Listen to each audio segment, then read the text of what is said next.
Hello everyone, and welcome back to another episode of the Reading Party podcast with Megan and Lexi. This episode continues our season looking at stories set in the Roman Empire and its periphery. Some of the material includes themes of violence or sexual assault.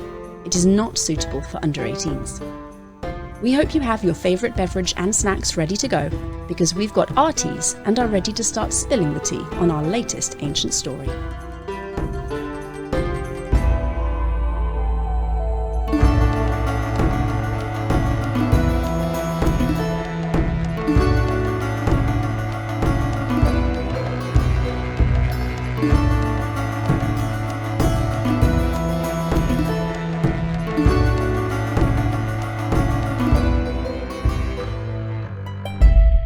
Hello everybody, welcome back to the Reading Party. We are into season 3, our Rome season, and we are joined by some very wonderful guests who are experts in Roman history because, as you all know by now, I'm not, and neither is Lexi, and we need a bit of help here and there. Today we are looking at the movie Gladiator, 2000 film, and obviously there is the sequel coming up soon, which is all very exciting, but I shouldn't get ahead of myself.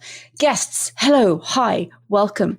Could you introduce yourselves and tell everybody where they can find you on the worldwide internet? Yes, we can. So I am Peta Greenfield, also known as Dr. G. I am one of the co-hosts of The Partial Historians. I hold a PhD in classics and ancient history and have been podcasting about ancient Rome for, I think, 12 years now. So very excited to be here and to talk about one of the films that really defined our growing up era, which is now revealing our age. And I am Dr. Rad, or Fiona Radford, if we want to be formal about it. And I am the other co-host of The Partial Historians. I have a PhD in ancient history from Macquarie University. And this is my bag. I specialize in reception studies, specifically Rome on film. So I could not be more excited to be here to talk about it. But if people ever want to track us down, you can find us at thepartialhistorians.com. We're also on all the things. We're a little bit slacker on TikTok because, you know, we're middle-aged, but we are there. We got our fingernail in. I technically have a TikTok account, but I think it's been a while. Yeah. Since I did anything with it. So yeah, we probably should just give up TikTok because we kind of have that thing where we're like, oh, it's been like 6 months since we posted anything there, which is not Don't exactly be like that. I've just literally posted on TikTok like 2 days ago to promote our upcoming book. Amazing. But I did set myself grand plans for TikTok and I have not been able to follow through because I am not a video native of the internet, I don't think. No. Yeah, it's just too much effort. It is, which is frustrating because TikTok seems like it could be a great platform, but also really easy. You just like point and shoot, but also I don't know that I just... No, that's the whole thing about TikTok. It's not easy. It takes hours of editing to make it look seamless, but actually it's like the most time intensive of all of the platforms. So exactly, don't let that fool you. Yeah, thank you. Anything involves video, I think, is time intensive once you're in your 40s. So, look, I'm just going to go out on a limb and say I'm probably the youngest one on this podcast right now. And I refuse to touch TikTok. Absolutely not. I'm like, goodbye. No. So y'all are doing better than me because I refuse. Excellent. Glad to hear it. Podcasting is definitely the way to go, which is why we're all here, because this is the best platform and we're all awesome. So Absolutely. Congratulations, everyone. Yes. Yeah. Go us. Okay, like I said, we're talking Gladiator, and I am going to give a super quick rundown for people who either haven't watched it or haven't watched it for a while, because I don't think I'd watched it since it came out. And then I sat down a couple of nights ago and ran through it again. And yeah, it's amazing. I really enjoy it. And I have to say that Commodus gets like Oscars for the creepiest Roman on film, which is quite a category. It's not an easy award to win, but he definitely wins it. Anyway, we open in this lovely battle scene with Maximus. He's the main character. He's the titulary gladiator, and he is general and kind of advisor, confidant to Marcus Aurelius, emperor of the time.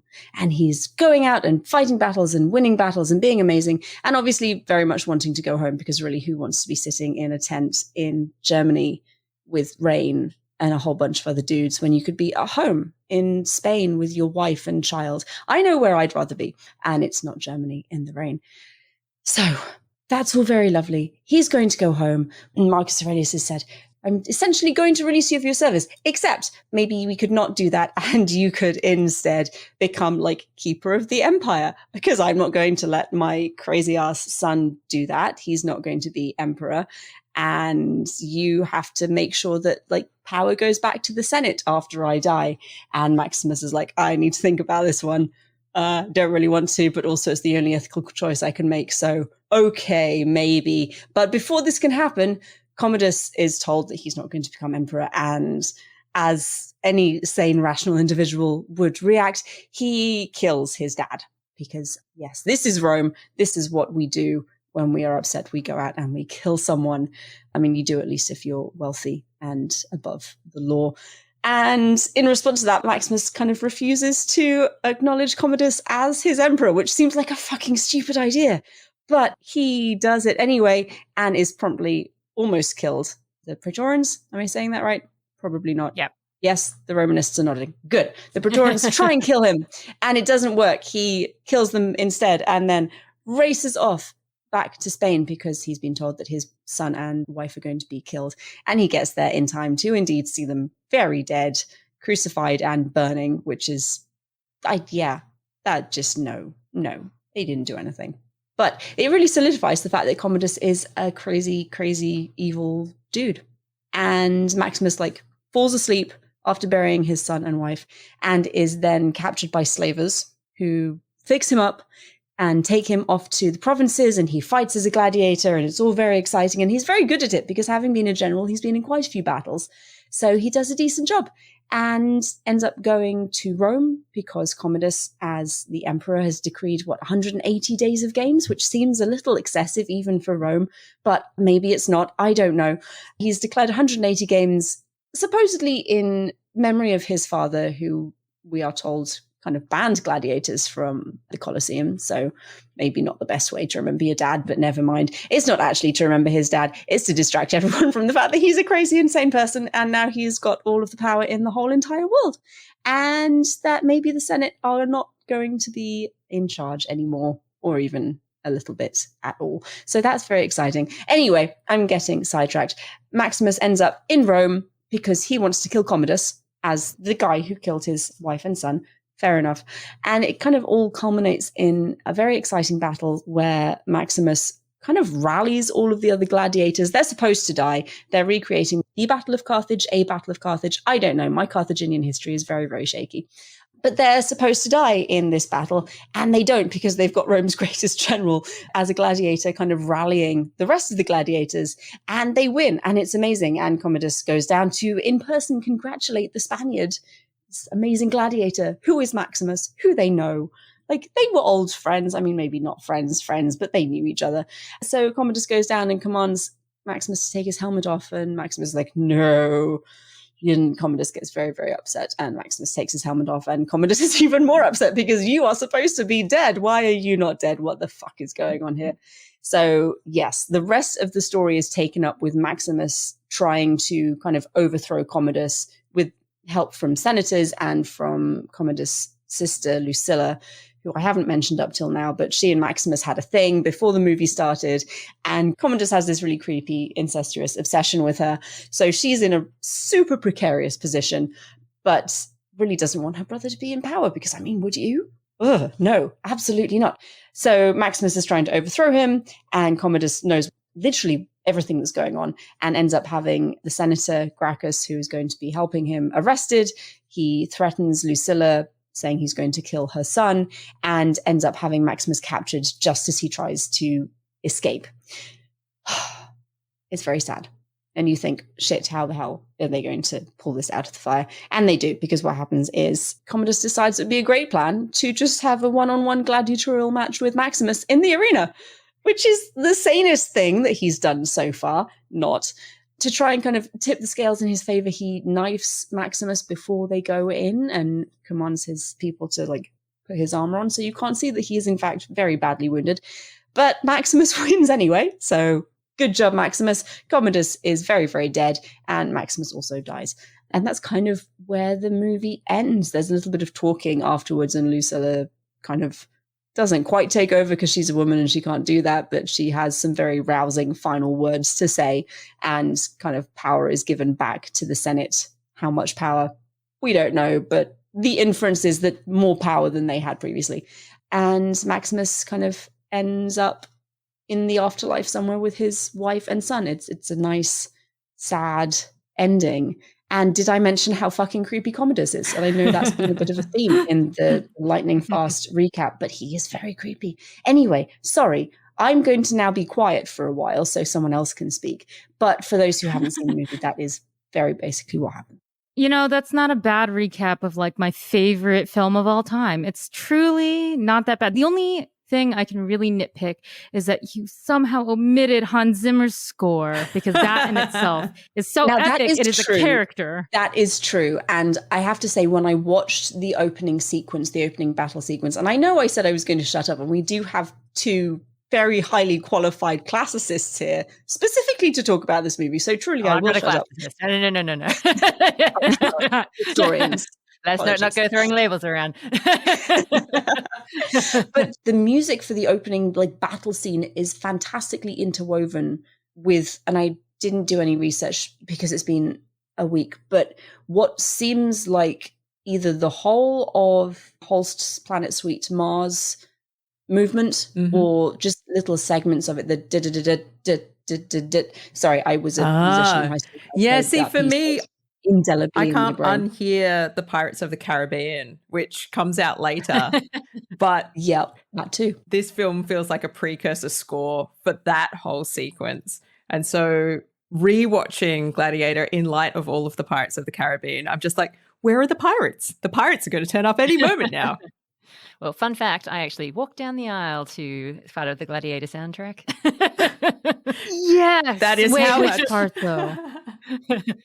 You know what? I was actually trying to remember exactly which part it was. I think it's the one with like the female vocalizing in it, you know, the... Oh, okay. So the end. Yeah, okay. I believe so. Yeah. Actually, I should remember that. But that's all lovely. I remember is being like, I eloped, I should probably say. So I wasn't like a big bridey person. And I was just like, just whack on the Gladiator soundtrack. That's cool. I like it very much. Yeah. It's okay. That's like the most epic thing you could elope and get married to. So you're good. Like, thumbs up, you know, A++. Thank you. Yeah. I did have a question, Lexi. Do you mind if I have my question first? I don't mind. I needed a minute to go over all my notes Amazing. Because I have many. Amazing. So good. Go ahead. Because it's been a long time since I did any Roman history at all. Probably nearly 20 years, not quite 20, 15 years. So it's been a while. And my question was, in kind of the opening sequences where Marcus Aurelius is trying to pass his power on to Maximus and hand the reins back to the Senate, is that something that we do actually see any emperor trying to do, like divest themselves of power and return to some kind of republican thing? I didn't think so. No, but look, honestly, I'm so glad you started with this, because this is, without doubt, my favorite part of the movie. And it's the part that I reference the most on our podcast, which is saying something, because we're still in the 5th century BCE. So we got a long way to go. Different time period. But it's the vibe. It's the vibe of it. And I'll tell you why. So there is no way in hell that anyone was going to go back to a republic in the timing that this movie was set. So I'll make that very, very clear. It was firmly the empire, and it was basically a sink or swim situation. Like, if the empire was going to end, it was going to end in like a, you know, Gotterdammerung kind of situation where it's just like going up in flames, as it would do in a couple of 100 years. But there's no way anyone was voluntarily, I think, going to be like, hey, let's just like forget this whole emperor position and go back to republic. But the reason why I think this scene is very important and is a vibe and is kind of accurate to the way that the Romans thought about power in some aspects is that what Dr. G and I have found from our many years of podcasting is that right from the beginning of probably the Republican period, I wouldn't necessarily, I mean, kind of kings as well, I guess, some of the time, but definitely through in early Rome's history, they have this idea that the person who needs to hold power is the person who doesn't want it, that somehow makes them the most worthy of holding power. So time and time again, Dr. G and I will come across characters. I think there was one or two moments with kings, but definitely throughout like this first century of the Republic, we come across characters who are offered power and clearly have no interest in it. And Rome always is shown as like losing their minds at this. They're like they couldn't love anybody anymore if they're like the kind of guy who's like, no, I don't want the power. And they're like, no, you're just the best. Oh my God, I can't imagine a better man. Like you just tick all the boxes. And you should definitely take it. Yeah. Yeah. The fact that Marcus Aurelius offers power to Maximus and he says, no, I'm not interested. That is kind of a vibe all throughout Rome's history. I think that they have this kind of idea that the person who should wield power is the person who's not going to abuse it and kind of doesn't want it. And that's what makes them worthy of it and will make them a wise ruler. So I'm sorry, that's just like my favorite part because I think that is actually kind of accurate to Roman conceptions about leadership. I think this also ties in really nicely to this concept of the good emperors that we see in this period, and we're right at the tail end of them, and the adoptive aspect of that. So Nerva adopts Trajan, Trajan adopts so-and-so, blah, blah, blah, all down the line. Marcus Aurelius is the last adopted emperor in that sequence, and it's not inconceivable that he might have considered doing an adoption himself. That was kind of the way that it had been set up. That's definitely how he had grown up and understood the empire to be. The fact that he ends up having so many children is maybe the historical problem for him, because between him and his wife, they have about 14 kids. So there's a lot of children in the mix there. But this idea that comes across in the film is that there's still the potential for the adoptive emperor element. Now, he doesn't want to set Maximus up as emperor, but the idea that he might be choosing to pass on the baton to somebody who's outside his family would be quite in keeping with Roman expectation at this point. Commodus obviously is not up for that, and that becomes very, very clear in this movie. But it's also not the way that it plays out historically. As far as we're aware, it was a pretty clear setup for Commodus to come into this role. So Marcus Aurelius does all of the things with Commodus that all of his predecessors had done with the people they had adopted. So he gives him a whole bunch of titles and roles and honors very early on in his life. Commodus is, at this point in history, the youngest consul of all time, basically. He comes into the consulship as a full consul at 15. So he has definitely been designated as the one to take the part. So there's this beautiful fiction of Maximus, and then there's the actual history going on here, which is a little bit more clear about who's going to take that top spot.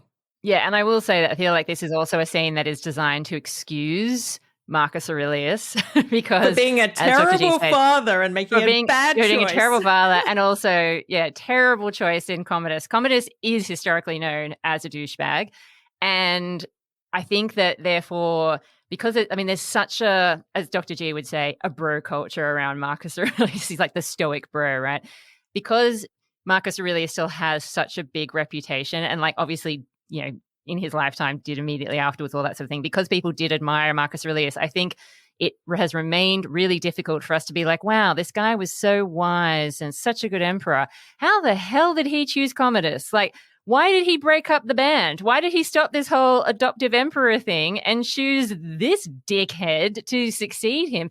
It's like the biggest disastrous decision that Marcus Aurelius made. And obviously like a pretty bad one to make. Like, of all the things you're going to do, like choose the right person to be your successor. Thanks. Well, and I think part of the trouble for Marcus Aurelius is he dies quite young within his own lifetime. Like, it's maybe old-ish for a Roman, but he's like 58. So he was maybe expecting to live a little bit longer to do some more training and preparation with Commodus to get him up to spec to be able to take this role.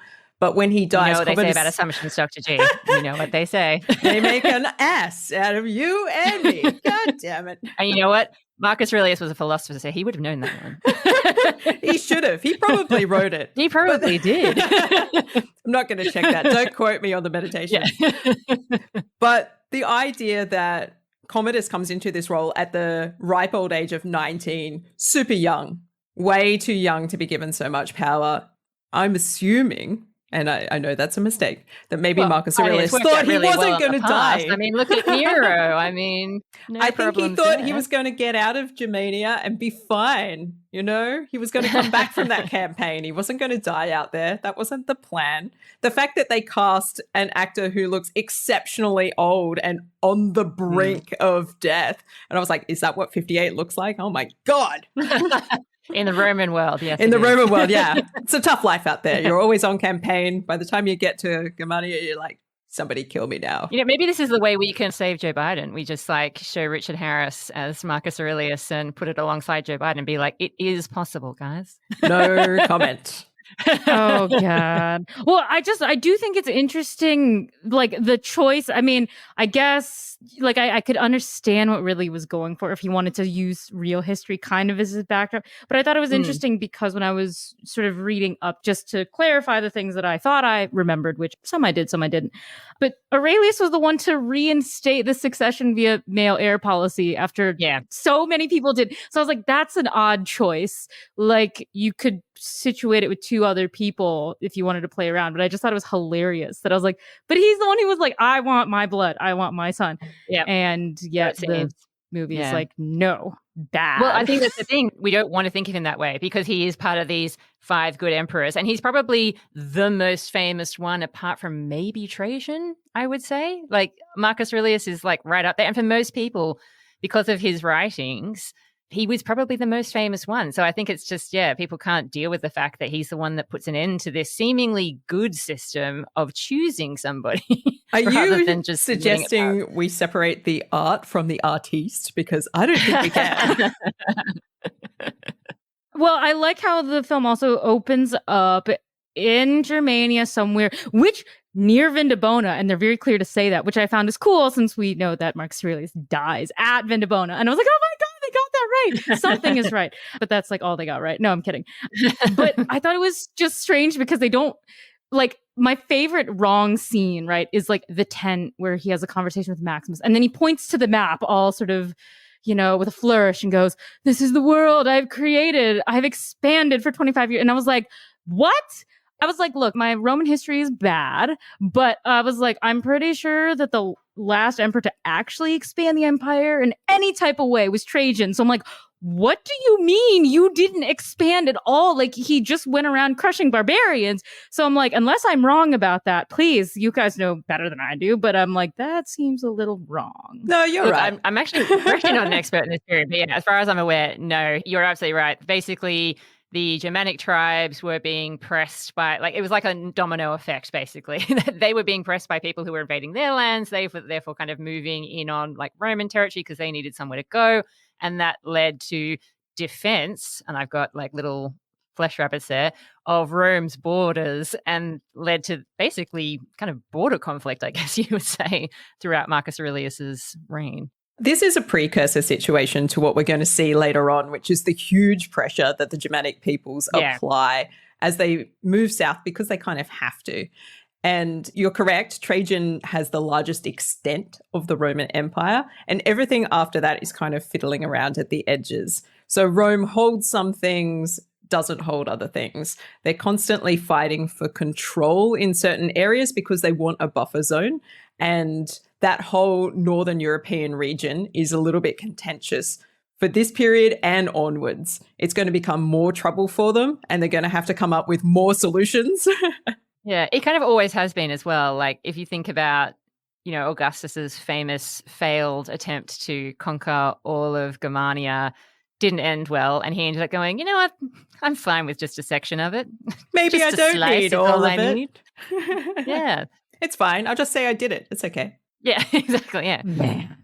I wanted to ask about slaving practices in Rome because Maximus is just like kidnapped, essentially. Like, he's a free it could happen, citizen. Actually. He's not like just picked up while he's unconscious. Obviously, it happened, but was it like a legal accepted practice, or is it something that just happens sometimes? Yeah, it like again, I actually did not specifically look into slaving in this time period, but basically there were so many ways you could become a slave in the Roman Empire, and you could actually find yourself kind of kidnapped into slavery and then have a hard time proving your identity as a free person originally, particularly if we're talking about kidnapping you from one area and taking you to an entirely different area. Obviously it's hard to be like, that guy knows me. He knows I'm free. But I would say in Maximus's case, the thing that makes it okay is that he is technically a deserter. People don't look well on guys who run away from their legion. Not that Maximus did. I know it's like all these technicalities, right? Because he didn't kind of run away, escape from an execution. So it's a shady area. There aren't too many reference points for that. The head general who ran away from his legions after almost being executed by the emperor. I don't know many case studies of that. But yeah, I think for those sorts of reasons, there wouldn't be too many questions asked. I don't know. Dr. G, do you agree? I think this is a tricky situation because I think this situation that Maximus is in is very narratively convenient. Like, what are the chances that one, you've escaped from a Praetorian execution group, that you've managed to make it all the way back to Hispania from Germania, so you've traveled quite some way by now, that you've found your family home, which appears to be some pretty pristine farmland in Tuscany, but is Hispania.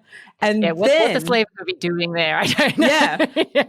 And why is there a slaver caravan just passing through your property? So it does seem random, yeah. Yeah, it does seem unlikely. Definitely but it is possible. We do know of examples where people were kidnapped into slavery, but yeah, it does seem unlikely. It does seem unlikely. I think in this case, we're looking at plot convenience rather than an actual example. And most of the time, people would find themselves, if they were Roman citizens, it would be something like debt bondage. They'd managed to get themselves into arrears somehow, and that had enabled them to be enslaved. But yeah, it's a tricky one. Yeah, I feel like you're more likely to find yourself sold into slavery or abandoned and then taken into slavery as a child, because obviously it's much harder for a child to understand this whole idea of like free, not free, etc., and to be able to give detailed histories of who their parents are and why they should be considered free, etc., etc. So yeah, it's unlikely, but there are, I suppose, those possibilities which they have exploited for the sake of the movie.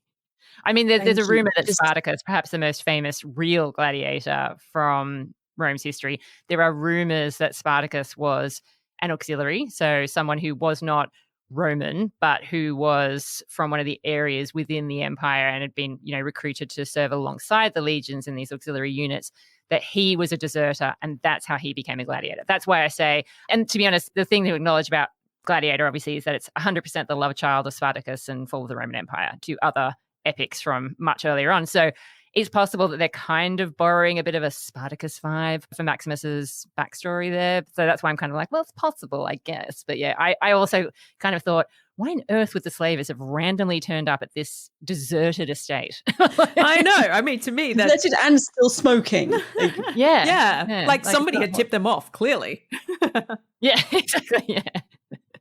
My husband is a bit of an expert on slavery in ancient Israel and the Neo-Assyrian, Mesopotamian areas. So slavery is something that weirdly gets brought up a lot in our household. And I was watching, I was like, this seems off. I have to ask. So sorry, Lexi, fast forward to the gladiatorial stuff. I mean, I'll still piggyback off of that because once all these people picked up from, sold themselves, whatever, once they become gladiators, I think it's the same complaint I had about Spartacus when we reviewed that. But the random armor that these guys have, when we know there's clear categories, it just looks like you found whatever you could in like the trunk in the corner, put it on. So that looks cool. But the one thing I just found interesting was like they tried to put in sprinkles of real history in a very non-historical, because the Moroccan chain fight we see them having in Morocco, I was like, that's a real thing that happened. But I'm also like, I don't know what kind of armor they wore in a Moroccan chain fight. All I know is that there were specific types of gladiators that they would like to see face each other. And then you can correct me if I'm wrong, but I thought that like that's one of the things that the populace, the crowds love most, which is like talking about the different strategy of like, oh, so is the fast and agile guy, is the big heavy guy? So then putting like a random Moroccan chain fight with, again, this haphazard armor, I'm like, I don't even know how to feel about this. So how are you guys feeling about this whole thing? I predict we'll have completely different opinions. Go, Dr. G. I don't have strong feelings about this. I think okay. I think when we see the imagery from the ancient artifacts, so like the mosaic works, the frescoes and things like that, we are seeing like top tier gladiatorial content. So it's positioned in such a way to make it really obvious for the people looking at it what it's about. And those things are produced by people with artisanal skill as well. So there's kind of like the visual forms that will allow you to recognize that this is a gladiatorial combat. There is clearly different categories of gladiatorial fighters, and they're kitted out in different ways. If you think about what happens in the real world, I mean, not everywhere in the empire is going to have access to one, those images, and two, the tech and spec to make all of that material for their things. I think that rough and ready approach to like, we've got some stuff lying around, whack it on, we'll say you're this guy and put you out there, much more like a kind of a wrestling approach to things. I think of American wrestling when I think of gladiatorial combat. I feel like that's the modern parallel, but the fighting is more real with gladiators. Somebody's probably going to get mad about that, but I'm just going to slip that in there. But that idea that you're going for a category of person, you're going for a type, there's different ways of thinking about these people. You pick your team, you go for them, that kind of thing. And that sort of visual representation is super important. But I think when you're thinking about smaller arenas on the edges of the provinces and things like that, it's going to become a less and less stable what that kind of imagery is like in the way that it's done in those places. And there's probably stuff coming through that's local influenced and inspired. So I feel like there's going to be different flavors for it in different places as well. Now, does that mean we've got good evidence for that? I'm not sure. Now, I'm absolutely speaking outside of my professional expertise because I'm not a gladiatorial expert, but that's my vibe on that. Dr. Rad. Well, see, surprisingly, we're actually much more on the same page than I thought we were going to be. So Dr. G is usually much more the one with the eye for detail than I am. I am definitely more big picture, miss important details kind of person. And I suppose in this sense, when it comes to gladiatorial movies, I usually get too swept up in the action and the storyline to actually pay attention to things like the armor that they are wearing. It's the same reason why, as a school teacher, I am useless at enforcing uniform infractions, because kids come in all the time wearing stuff that they're not supposed to be wearing. I didn't even notice. I'm just like, I'm here to teach, and what you're wearing is like background noise to me. So I probably should care about it, but I actually don't have particularly strong feelings about it. You know, like it's one of those things where you're like, well, sure, we do have like quite a lot of knowledge about what people wore. Like, why not just put them in the right stuff? You know, the audience isn't going to know either way, but why not just put them in the right stuff? It's one of those things where it's like, why would you go out of your way to not do it correctly, I suppose? But I kind of do like Dr. G's point about, yeah, it probably wasn't quite as rigid all throughout the empire in every stadium as it might appear if you pick up like a book on gladiators, where it's like these are very clear types and they only ever fight each other like this.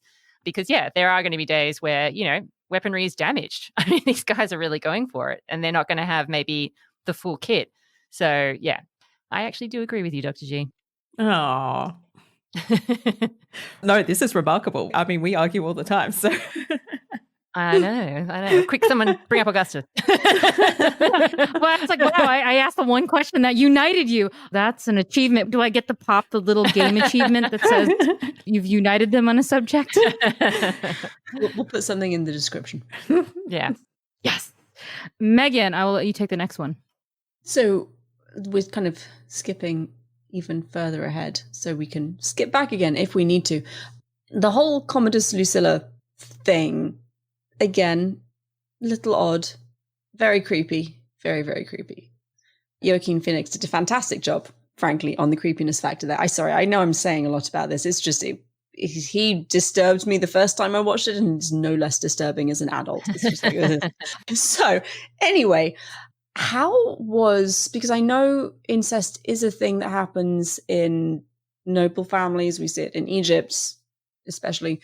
Is it something that really happened in the empire? No, not so much. Like, is this just completely fictitious to make Commodus even more distasteful than he perhaps already was? Yeah, It's it not is completely fictitious. Well, It's it's not- fictitious well, for him. No. With Lucilla. Like, there's no Well, evidence that... So the problem Okay, so finally we're going to is- fight, are we? I think would say so. there's zero reliable evidence to say that Commodus and Lucilla had a relationship, and that Commodus is based far more on Caligula, who is rumored to have sexual relationships with his sisters. I think that it's very much leaning into that personally. Okay, so everything hinges on your use of reliable here, because Oh yeah, that's right. You noticed that, huh? I did. So the problem for Commodus is that he's living in a time where there are sources that are writing about what he does who are contemporaneous, who hate him.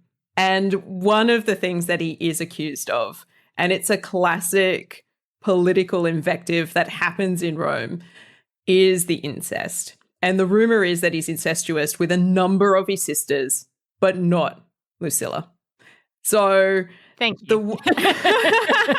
So the way that they've I collapsed stand that, correct. we're agreeing while disagreeing.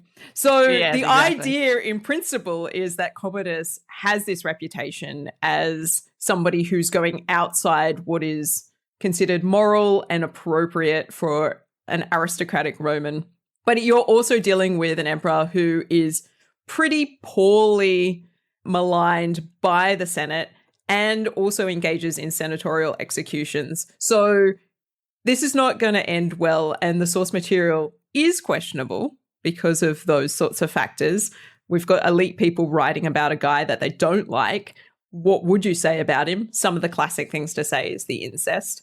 Having said that, I think there's reasonable grounds to bring that kind of stuff into the film because, well, what else do we have to go on? So I can see from a filmic perspective, they'd be like, well, that's the reputation. We better put some of that creepiness in there. You know as well as I do, though, like for the film, sure, like by all means, like go nuts, do what you want to do. But I just mean in the sense that you know as well as I do that it is most likely absolute bullshit, because you know that the source material for Commodus is not only is it written by people who were from a class where he was executing people and all of that sort of thing, you know that a lot of the source material from his time period in particular is particularly bad. Like, it has a reputation for being particularly bad. Even if we look at Caligula, though, where the source material is considered better, we know that even around him, there are huge question marks about him having, incestuous relationships with his sisters, because it's just the go-to Roman insult. You know that sexual misconduct of the highest order is like the way that they critique people. And it's probably not even true for someone like Caligula. So I just feel like anything like that where it's sexual misconduct is just so dubious, because it's just what the Romans do. All right, but I don't think it can be thrown out completely, because the trouble is if you throw it out completely every time it's brought up, then incest becomes not possible and is something that nobody does. And it is indeed something some people do. It is possible, but when you look at the fact that most of the examples we have are people that the Senate didn't like and the source material didn't like, and you know that the Romans have a history of criticizing people on sexual grounds, it just, I don't know, it just seems so... Oh, it's problematic. I agree with you on that. Yeah. Yeah, but look, I have no problem with it being included in the movie for the reasons that you said. Like, it's something that is rumored by about a lot of problematic emperors. Yeah, I have no problem with being included, but there is definitely no evidence that Lucilla is the one that he's having these sorts of relations with, if he had any sorts of relations like that at all.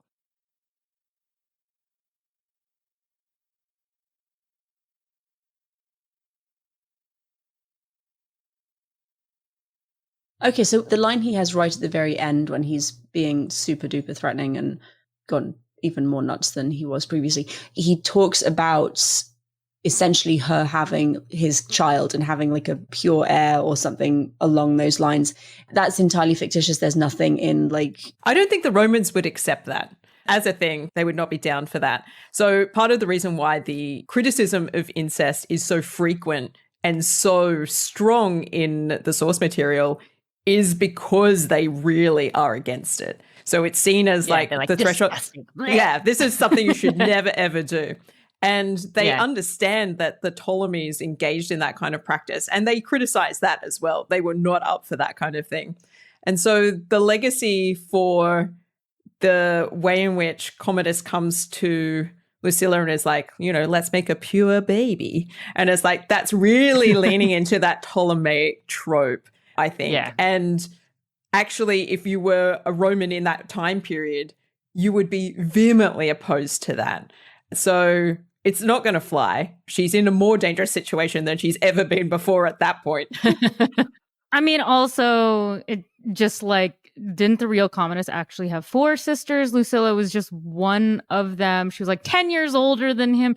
And then, yes, there is that plot that she sort of concocts, but like she's exiled and then killed. So I'm kind of like, you would have a really, knowing that history, I'm like, you'd have a really tough time trying to sleep with her, make her pregnant also while she's plotting and somehow exiled, but not exiled. So I'm like, okay, my history brain goes crazy.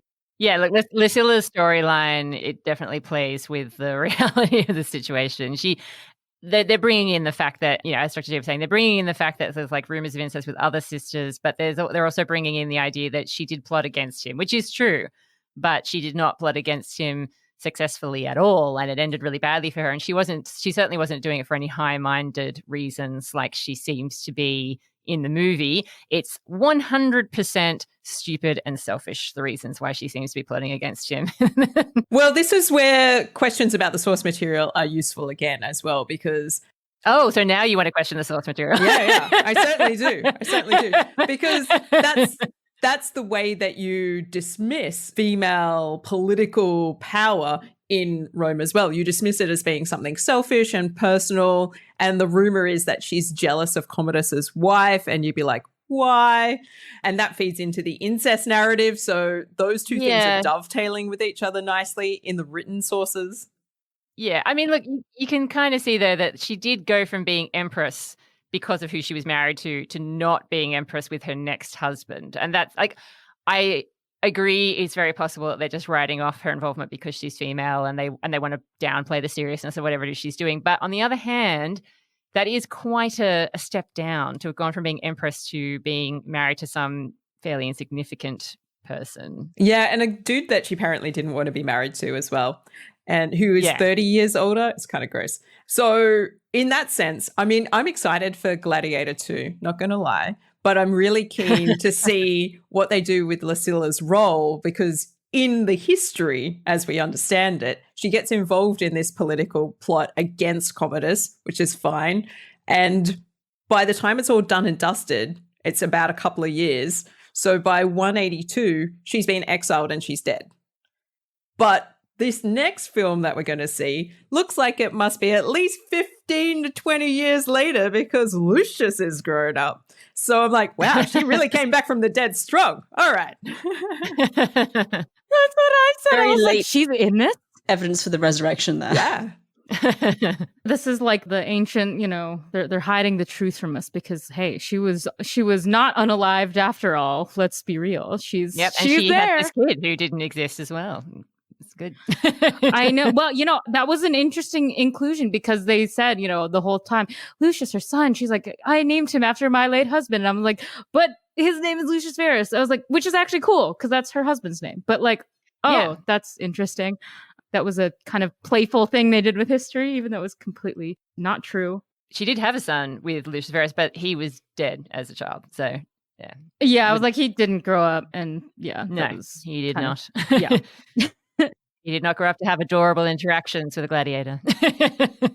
I do want to fast forward us kind of to the last duel. I know things are going fast. It's crazy, but I do want to get to it because I do love the characterization of, he goes up, he has this chat, let's call it a chat with Maximus right before he says, I'm going to, give you a famous death and you will face me, which we know didn't happen. But the sort of dagger that he stabs him with, I thought was a really interesting detail. I mean, I guess narratively for the film, you would need that since Commodus is shown to be weak and terrible.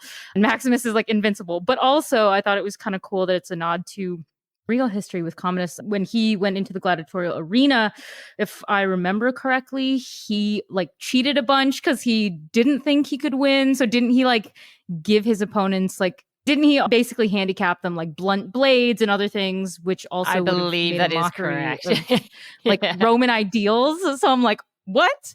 No, but why? This is so wrong. This is so wrong. Well, when you're emperor, you've got to make your own fun. And one of Commodus's ways of making his own fun was to have an association with Hercules and to have an association with the arena. And the reputation seems to be that he was in hundreds of gladiatorial combats. And there's obviously got to be some safety mechanisms in place to ensure that he gets through, because otherwise you've got a crisis on your hands. I think about the powerful nature of the final scenes of this film, where you have an emperor killed in the arena. And to me, this is incredible in terms of its powerful gesture towards the challenge that somebody could pose to imperial rule in the right circumstances. And Commodus, the historical figure, was going into arenas regularly to do this sort of thing. But the idea that maybe he would be injured severely or even killed in combat seems highly unlikely. And I think one of the things that we don't often think about in context of the film, but is certainly seems to be true in gladiatorial practice, is that these things had referees. There were people who were part of that process, keeping score, pulling people up, calling times out, and things like that. It was really regulated. It wasn't just a free-for-all. I had no idea about any of that. Dr. Radford, there should have been this moment where Commodus was pulled into the corner and like he had his eyes cut and he'd be like, Adrian! But they cut all that out. It's a real shame. Because of this whole thing at the end, the one big thing that I wanted to get your opinions on, because I certainly have opinions, right, is the film gives Commodus a much more glorious, noble, dignified death, because as we know in real history, he was literally strangled in his bathtub, and no matter how epic the score would have been, Hans Zimmer could not make death by strangulation in a bathtub hit the same way. What do you think about this new improved death? I don't know. I think Alfred Hitchcock could have done it. He did it in the shower. Why not the bomb? Yeah, come on, Hans. Take up the challenge. If anyone can do it, it will be Zimmer. Yeah, no, I agree with you in the sense that narratively, it would not have the same. I mean, Maximus's whole characterization, right, is built on this idea that he is honor. He is honor, personified. And I don't think that there is honor in sneaking up on someone and strangling him in a bathtub. So I can understand why they went for this sort of showdown, especially because gladiatorial matches, whilst gladiators themselves are obviously considered, like lowly people technically, they obviously could be very famous figures and very popular figures it was kind of like this weird, like love, hate, attraction, repulsion relationship that the Romans seem to have with gladiators. And part of the idea, I think, of gladiatorial combat is that it does in some form embody the kind of honor that Romans believe themselves to have because of their sort of militaristic culture and the way that they conduct themselves in battles. That's kind of like the way they like to see themselves anyway. So I can totally understand why narratively they went for this. In fact, actually, the character of Maximus was originally given the name Narcissus of Commodus's assassin, because this movie is radically different from the original script that was proposed, so the way that they'd originally envisioned things was quite different, but I like the way that it ends up. And I do think narratively it's very satisfying, obviously, to have that final showdown in an arena with all these people watching, even though it's so unlikely that something like this would ever happen. But hey, I guess stranger things have happened in Roman history. I think it's amazing for Commodus as well as a character arc, because what this film does really, really well is it allows you, even though you're creeped out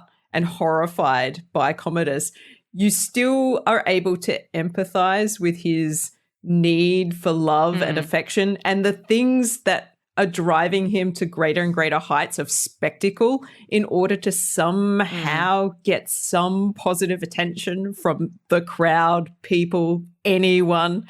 And Lucilla, especially Lucilla. That, I think, is a way in which this scene enables us to both celebrate Maximus, who kind of represents all of these Roman Republican antique values, the classic Roman, while also feeling really sorry for the fact that Commodus has had just such a bit of a shit deal the whole time and not had the tools to really navigate it well. And here he is stabbing somebody ahead of having a gladiatorial combat to make himself look good in front of everybody. And even that doesn't work. And you're like, oh, dude, can't catch a break. Yeah. I mean, I sometimes speculate on what they could have done playing off of the real history a bit more. Because wasn't it his like lover or somebody who actually found the list lying around of the people he wanted to kill, which is why he ended up being strangled in the bathtub? I'm just trying to remember. Wow, history. Help. I feel like that's Megalomania 101. Don't leave your kill list just lying around. I mean, memorize lying that around. shit. Come on. Yeah. Have it in the cloud. I mean, Encrypt it. Somebody. Exactly. Yeah.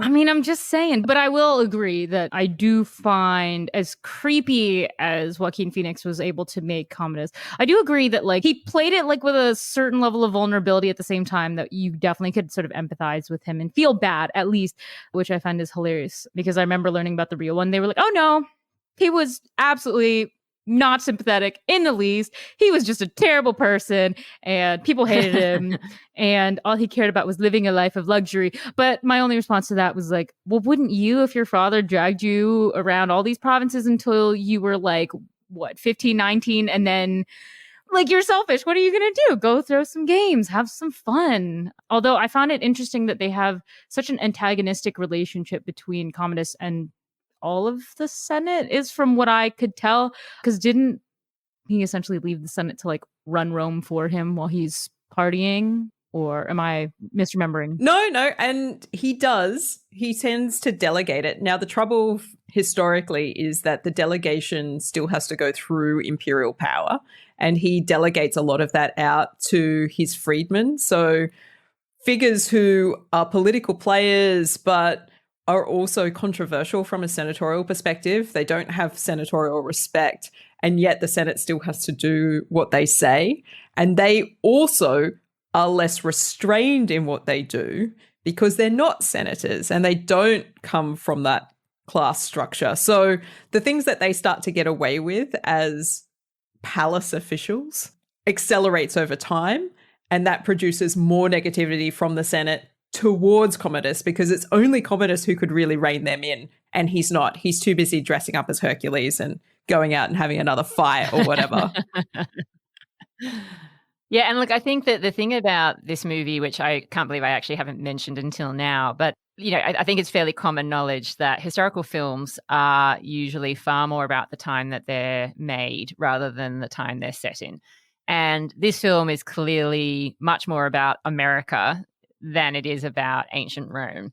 And therefore, I think the way that they've decided to characterize the Senate is in a way that is going to make sense and appeal to an American audience, as well as obviously it's tying into this larger thing of like Republic versus Empire, which is better. And so, you know, even the fact that they've named one of the major conspiratorial characters from the Senate, Gracchus, is clearly hearkening back to Tiberius and Gaius Gracchus, very famous late Republican figures, and also probably the fact that Spartacus also had a senatorial character named Gracchus who was like the one good Roman in the entire film. So I think it also leans into kind of the larger story that they're trying to tell, which I think is probably a bit more of a commentary on America than it is on ancient Rome. I mean, it makes sense. It's a bit depressing, but you know what? It's so hard because every time I finish watching the film, I think, man, one, it just sort of confirms all over again that it's still my favorite film of all time. But two, then I go, it has failed in practically every category at being anything close to historically accurate. And yet at the same time, it's still like the best swords and sandals flick that like reignited our passion for ancient Rome when it came out. So I'm like, how can you hate a film that does all that? I mean, come on, it's carrying a huge weight on its shoulders. Like, oh man. I love the movie. Love it, love it, love it. And I think that there are certain things which resonate with ancient Rome, which I think is like let's be realistic. For your average person who's just going to go to the movies, are they going to come out, no matter how good the film is, going, oh, I remember Marcus Aurelius died in this year of plague and his son Commodus succeeded him and he had 13 siblings. Like, that's not how a movie works, and that's not what people are going to see it for. If they come out with like a rough sense that, oh, you know what, maybe, you know, the Romans thought about these sorts of militaristic values, and they kind of thought that this was how you behaved if you were being an honorable person. These are the kind of values that the Romans had if they thought you weren't an honorable person. That kind of vibe is actually quite authentic in some ways to what the Romans did admire and what they didn't. And therefore, if people come out with that kind of vibe, which I think is much more easily absorbed through a film like this, they've actually come out with some sort of accurate knowledge. So, you know, it's kind of one of those things where I know I can't be too much of an apologist for historic film, because there are certain things where you're like, why wouldn't you just do it? Why not just do it and get it right? I like, for example, the one line that drives me crazy, especially because Dr. G and I have now obviously written a book on the subject, is when one of the senators at the beginning goes, well, Rome was founded as a republic. I'm like, no, what? Why would you say that? Why would you say Lies. that?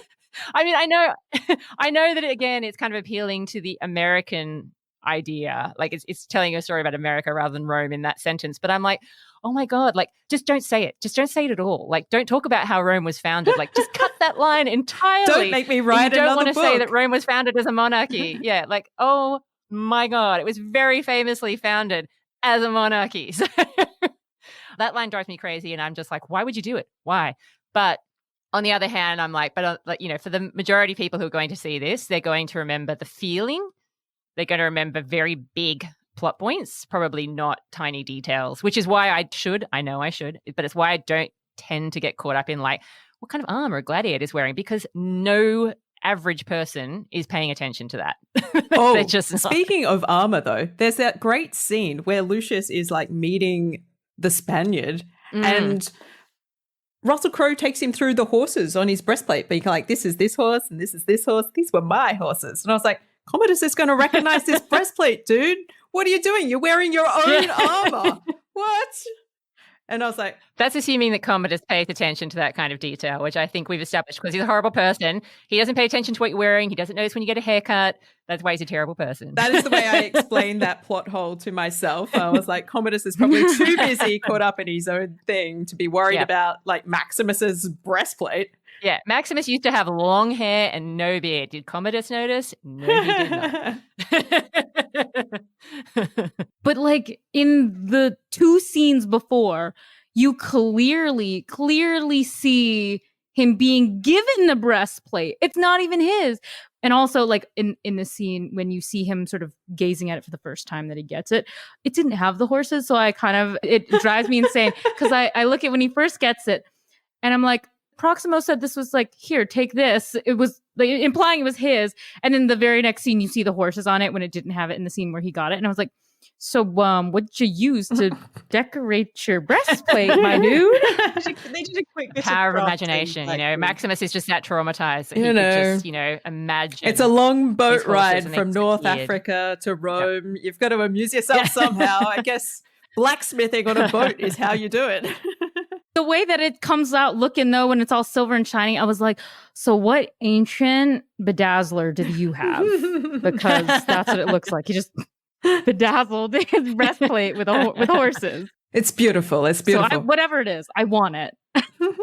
I think this film is like a great advertisement for the Colosseum, if nothing else. So I think the sheer spectacle of seeing it reconstructed on film in this way, this is kind of the first time anybody's kind of tried to make it so big and to fill it up in such a way. I can only imagine that this led to a spike in tourism, being like, yes, I got to see that building. And look at what's happening in Gladiator 2. If the trailer is anything to go by, they are doing the whole naval battle thing. Like, I don't even want to know how much Gladiator 2 cost. But it looks incredibly epic. And as a friend of mine said, when I put that out loud, I was like, oh God, I don't want to know how much this film costs. They're like, more than the Colosseum. And I'm like, yep. That would be fun to look up, actually. Although, you know, when you see the first film, you go, that looks super expensive. And I was like, okay, but when you like watch the behind the scenes, they had so many cost cutting measures. It was actually made so cheaply compared to like other blockbusters. Like the fact that they said they built like just the first kind of rung of the costume. And then the rest was CGI. And I was like, what? Wait, you didn't build the whole? And they were like, nope. So I'm kind of curious, did they just use that technology over again? Because it looks great. Well, I mean, technology obviously has improved massively. And that's the thing about Gladiator. Like, people forget epic movies all throughout history, but particularly from like the 50s on, have historically been used to showcase new technologies in filmmaking, because it's kind of like, if you're going to use this technology, you kind of need to use it on something that's seen as having like the weight, you know, and like the popular appeal that people are going to go and see it. And it's also a great way of advertising the film. So if you look at like the golden epics of like the 50s and 60s, they were often used to launch like new widescreen techniques and that sort of thing. Gladiator was the film that really helped to launch CGI as a filmmaking technique. I'm not saying like it was never used before Gladiator, but it was very highly publicized. And I remember this because I was an adult when this came out. That it was very highly publicized that they were using CGI, that they were using CGI extensively. I mean, particularly, obviously, in ways that I don't think we had seen before, in terms of Oliver Reed obviously died during the making of Gladiator, and they had to CGI his face as Proximo and figure that out. I don't think that had really happened very, very much before. And Oliver Reed was such a big actor as well. I don't know that there was another big actor who had died in the middle of shooting and then they'd, you know, been able to CGI his performance. It was kind of like when Carrie Fisher died, you know, during the making of one of the latest Star Wars movies. It became such a big thing that they'd been able to CGI the rest of her performance, so they didn't have to cut her role entirely. So yeah, I remember Gladiator being one of the big pioneering epics. And I then remember it obviously being used in Troy and that sort of thing as well, which came out a few years later. So yeah. I mean, I know they showcase things. I find it funny, like what they choose to make look great. And with it, because I'm like, so the CGI looks fantastic. The thing that bothers me is that all of the armor sets clearly look like plastic or rubber, and I'm like, that looks like rubber. Okay, woo, rubber. You know, because that's like, you know, in the last duel, when you see Maximus like kind of turning Commodus's like, you know, hand with the dagger, it's so distracting because I see the bracer like fold in clearly like it's rubber. You are paying way more attention to things than I am. She does. She busts out these questions and observations. And I'm like, holy shit, I had that completely. I honestly, I have seen this film because I'm a teacher. I have had to watch this movie pretty much every year of my life since its release. And I have never noticed that because I just don't notice that kind of thing. Look, I have one detail for you. I'm too busy looking at Russell Crowe's gorgeous face. So, Lexi, I don't know if you noticed this, but the thing that I noticed this time around is that when Russell Crowe is dead, Maximus has died and he's shifting, and they do the scene where he's lying horizontally. You can still see the pulse in his neck. Yeah, and I was like, he's not dead. And it's so distracting. It's so distracting, and I know they like don't want you to notice it, but you're like, I don't know, just use a still shot. Like, pick a scene where he's dead, and then you've got the CGI. Just like move him along and move the thing underneath. Yeah, I'm just like, Hey, Russell Crowe, stop having a pulse. Be more dead. I know. It's these small, you know, and I always say, I think it's the ADHD, which makes me hyper-focus on tiny things, even as I'm trying to pay attention to the beautiful, lovely story and the swelling music. But it's things like seeing the bracer just fold like rubber, and I just go, that wouldn't happen. This is the thing. I'm a film person in the sense that the reason why I started studying film is because I love movies and I love theater and I love all of that kind of stuff. And so I therefore tend to get very swept up in things if I'm enjoying them, and I do not pay attention to that kind of stuff because I am entirely in the suspension of disbelief, which is not great for an academic. One of the many reasons why I'll never work at a university. But yeah, I do tend to get swept up in things that I'm enjoying. It's only when I'm not enjoying a movie that I'll start being like, hey, that guy's wearing a wristwatch or something like that. That's how you know it's a shit movie, when you're like, I'm going to pay attention to the lighting now or the framing of the shot because it's so good. Yeah. No, exactly. I know. It's, you know what? You probably are the like ideal. Hollywood wants you to be swept up as a historian and not pay attention to all the weird rubber costumes. Like, I consistently joke, I'm like, they should never ask me to be a test watcher because I would just go to town. No, it's a valid observation. But I just amuses me that like I just don't pay attention to that kind of stuff. And as I say, it's why I will never issued attention for someone wearing earrings. You know what? There are small things that even I, with my attention to detail, miss. We reviewed The Eagle with Channing Tatum and Jamie Bell not too long ago. And then we had a great conversation with the historical consultant on that, Lindsay Allison Jones. And she told us like, oh yeah, there's like a brooch that's correct. And they have stirrups on the saddles. And I was like, I didn't notice that. Wait, let me go find the thing. And I was like, oh. So believe me, things get past me too. Well, Megan, do you have any final questions? I actually don't. The latter half of this just really enjoyed listening to all of the information, because Rome is one of those things where sometimes like I don't know enough to know what to question, which is why I really appreciate having Lexi to help like guide the conversation. But no, I don't have any final questions. I've really enjoyed listening to you guys. Thank you so much for joining us.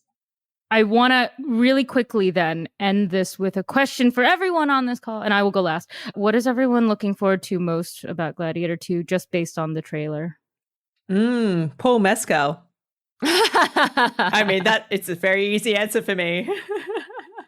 I would say more of Lucilla, even though we're getting into increasingly fictionalized territory from the looks of the storyline. Like, I can't say that this is going to have much basis in fact whatsoever. I think it's going to be more of a spectacle than Gladiator, the original. And that's saying something. But I am looking forward to seeing more Lucilla, because I think she was a good character and I like Connie Nielsen. So I think, again, echoing the Lucilla, I enjoyed her character. She felt like it's a rarity, I feel, for a lot of sword and sandals movies to actually have well-rounded female characters. And I think even though she didn't get a lot of screen time, I think she was like a whole person. So I am definitely looking forward to seeing more of her. And honestly, I want to see what they do with the marine battles, because that just, ever since I heard that was a thing, it's been absolutely fascinating. And I just am very much looking forward to seeing how they do it. That is actually another reason why I get Caligula vibes from Commodus, even though I know it's partly because of the lack of good source material for the time period that Commodus and Lucilla lived in. I feel like the way that they have crafted Lucilla's character, it is somewhat Agrippina the Younger-ish, who was one of Caligula's sisters, in that Agrippina the Younger is one of those characters from history that you kind of feel like if she had been born a man, she actually would have been an amazing emperor. And that's why I kind of get that vibe from the Lucilla-Commodus relationship as well, because Lucilla strikes me as being a bit of an Agrippina the Younger type figure, like someone who's kind of frustrated by her gender and stymied by the men around her. I think this is one of the joys of Ridley Scott's films, actually, is that he does tend to offer us a lot of really interesting and true to life female characters. They tend to be less tropey than you get in some other directors' films. And I think Lucilla falls into this category in the sense that she's politically savvy. She's clearly got motivations that relate to things that are relevant to her life as somebody who is both aristocratic, somebody who is a mother, somebody who is politically savvy. And she isn't just used to further the other male characters. She does have her own arc. So I think in that sense, she's a pretty exciting figure to watch. And it's really cool to see that Connie Nielsen is going to be back as well to play her. Okay, well, I was going to say, how did I know kind of that that's the connection to Lucilla there? I feel like I was like, I bet somewhere down the line, Dr. Rad's going to mention Agrippina because, well, yeah, I just knew. It's rare that we have an episode where I don't mention Agrippina. So I'm glad that she came up even at the end. And I will say that because probably people are going to say her first, even though I do love her, I was going to be different and say, yes, actually the naval battles, just from the trailer, I was like, I know they had them in real life. I need to know more about how they stage them in real life, but just from what they're going to do in the Hollywood version, I'm kind of really excited to see how that functions as well. And then it does look pretty epic, you know. Yeah. So I'm really excited, man. I am a bit afraid though, because since the original Gladiator is my favorite film of all time, I thought it was such a perfect story that didn't really need a sequel. I'm kind of like, I just hope that they don't like take it so way in left field that it like ruins the whole thing, because that would be worse. This is my big fear as well. Yeah. Especially because epics have not always been faring that well on the big screen. Like Gladiator was obviously great. Troy was like, and Alexander, and there really hasn't been anything, I don't think, on the scale of Gladiator, like in terms of its success, its initial success and that sort of thing. And after seeing Napoleon, I am absolutely freaking terrified that Gladiator 2 is going to somehow ruin the original, which, as you say, it is one of my favorite ancient world films, and I will be so cut if Ridley Scott somehow screws this up. I think the trouble potentially is that it's no longer clear that it would be a Republican versus Imperial Empire storyline, because that was how you generated that idealized sense of like what Rome could be versus what Rome is. But it's clear that we're moving into a period of even more imperial politics, which is true to the history, which makes sense. But I guess we'll see how they try to navigate that. There's been some pretty fair criticism, I think, about how Caracalla and Geta have been represented so far in this film. So I think there's going to be some definite things to navigate there in terms of how that portrayal comes across. And I guess we'll see. I'm optimistic and cautious. Yeah, I'm cautiously optimistic. So I'm like, you know what? I'm not going to have any preconceived notions based on how the trailer looks. I was like, it'll come out, I will watch it, and then I will form an opinion. But I just, I'm a little scared. I got to admit. And the thing is, normally I trust Ridley Scott. I like his work. But Absolutely, what he did to ruin his own Alien franchise, that's what's got me scared, because Prometheus came out and everyone was like, oh, it's a prequel, it's gonna be amazing, and then he like bungled it because he focused too much on his engineers. And then I'm like, oh, please don't ruin Gladiator. And that was me. the issue with Napoleon. It was the most beautiful film I've ever seen. It was so visually impressive, awe-inspiring. And I couldn't even necessarily fault the actors per se. I was just like, he's just bitten off way more than he could chew. Like, why would you try and tell Napoleon's entire lifetime basically in one movie? Like, it was just so chop and change, and the way that Joaquin Phoenix performed it, I can only imagine he was directed to do it in that particular way. It was just, I was so bored. And I say, I'm someone who loves movies. Like, I will watch the trashiest thing and be like, it was amazing. And yeah, even though I was sitting there going, wow, this is spectacularly amazing. I'm really loving the visuals here. But it was one of those movies where I was sitting there going, I wonder when this is going to end. Which only I never when we get through the whole life. Yeah, no, and I never think that. And I was just like, God, I hope Gladiator is not like this, where it's like strong on visuals but weak on script and character. Oh God, I hope so. I mean, yeah, because I generally tend to be like, especially if it's also a subject that I don't claim to have any kind of expertise in, just a vesting sort of historical interest. But at the same time, I do like to be amazed. I mean, look, Gods of Egypt, I knew going in it was going to be just not anything. Just don't even hold it to a stand. And I loved it. I was completely bamboozled, and I was like, this is great. It's trash. Flaming trash, but it's great. So it's a expectations thing. I really, yeah, it is, exactly. I went in with the same thing because I'd heard such bad things about Gods of Egypt. When I saw it, I was actually pleasantly surprised. I was like, this is just fun. Like, just chill out, everyone. Like, Osiris wasn't real. Like, we watched it, and I was the whole way through. When we reviewed it, I was like, this was the worst movie I've ever seen. And then we got to the end of the season, and Lexi said, so Megan, what are you going to watch again? I was like, might watch Gods of Egypt. Maybe. It was so stupid, it was fun. I love it's so bad it's good. Like, those have a special place in my heart. And I will say, from our first season, which was all Iliad and Odyssey adaptations, Megan knows that she hated it, I think, and still hates it. But Odysseus' Voyage to the Underworld, it's kitschy, it's stupid, it's terrible. I've ever watched. My God. And I love it. And I love it. Like, the worst case scenario is I hope Gladiator to completely trashes history, but it's fun. As long as it's a good movie, I can forgive a lot of things. But if it's a bad movie and bad with history, then you start, then really what's the value that you're offering to a viewer? Yeah. Ridley Scott, Oh, fear my man. wrath. Because he's out there wondering, what does this random history teacher in Sydney think of my movies? I'm sure it keeps him up at night. Obviously. It does. Obviously. Yeah. Obviously. Well, I don't have anything else, Megan, unless you do. I'm good. I was going to suggest we do our will you watch this movie again? But I think everyone here is going to answer yes, Mm-hmm. for obvious reasons. I like to watch it on the regular.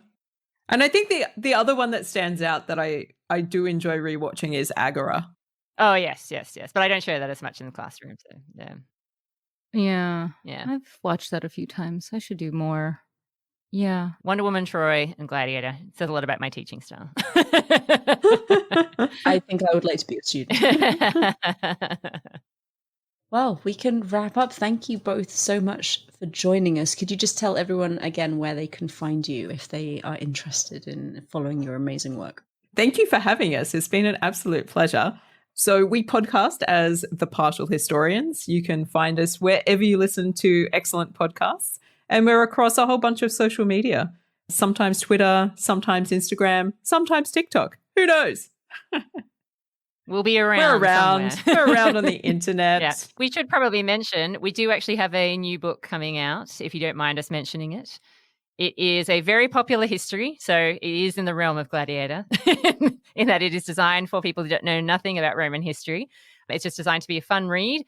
It is Your Cheeky Guide to the Roman Empire, and it's available for pre-order now and will be coming out in November. And it covers a whole range of topics that we just think might be interesting to you if you don't know much about Roman history. Yeah, get behind the scenes, see what they were really like. We do mention Russell Crowe. That's true.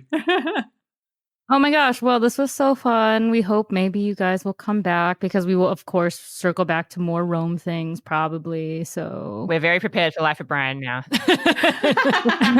Please come back and talk to us because seriously, yeah, it's super fun to have you guys on. Thank you. I was really looking forward to this. We'd love to. Thank you so much for having us. Thank you. And thank you everyone for listening. And we'll see you all next week. Bye. Bye. Woohoo! Hey, thanks for listening. Don't forget to leave us a review, and you can also follow us on social media at The Reading Party Podcast. If you'd like to leave us a book or movie suggestion, then email us at thereadingpartypod@gmail.com. See you next week.